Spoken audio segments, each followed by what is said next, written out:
Si je pouvais remonter le temps et changer une seule chose dans mon parcours d'apprentissage de la programmation, ce ne serait ni les tutoriels que j'ai regardés, ni le langage de programmation que j'ai choisi. Ce serait à 100% mon mindset.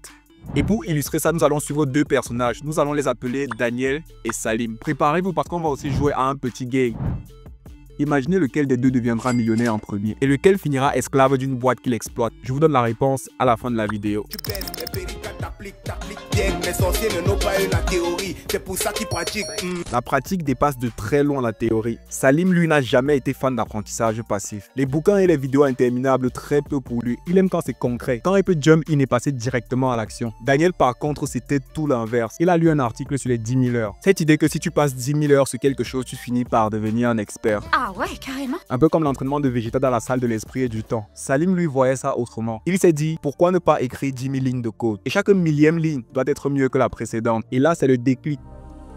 Coder, c'est un artisanat. Comme apprendre le ninjutsu dans Naruto, ça ne vient pas en lisant un parchemin. Il faut pratiquer, rater et recommencer. Daniel, perdu dans ses rêves de théorie, est tombé dans le Tutorial Hills, l'enfer des tutoriels. D'ailleurs, j'ai fait une vidéo dessus et le lien est dans la description de cette vidéo. Deuxième point, l'ego, c'est l'ennemi. Surprise, motherfucker. Feedback sur Daniel. Ce mec voulait coder un système d'exploitation sans jamais avoir écrit une seule ligne de code de sa vie. Jamais. Il voulait créer son propre système d'exploitation.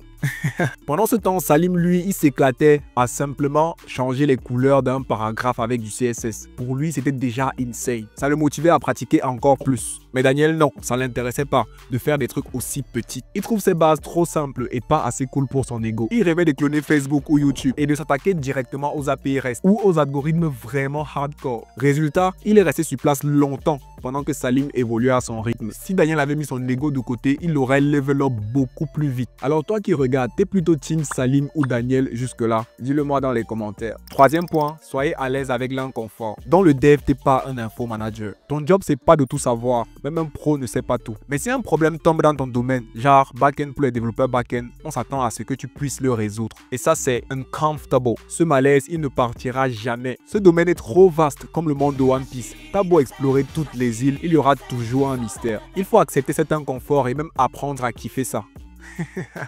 Love your pain.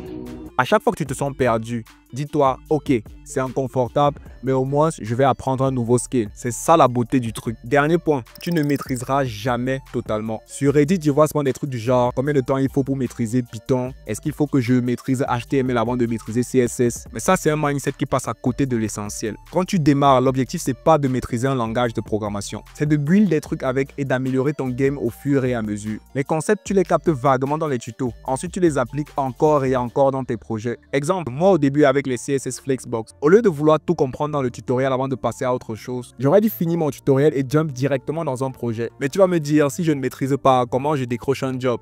Chill, facile. Une boîte qui embauche un junior, bien que ce soit très rare de nos jours, s'en fout que tu sois un expert ou que tu maîtrises tous ces concepts au bout des doigts. Elle veut juste que tu aies une base solide et que tu sois quelqu'un qui ait l'envie et la patience d'apprendre. Mais soyons réalistes, même avec ça, trouver un job, c'est tough.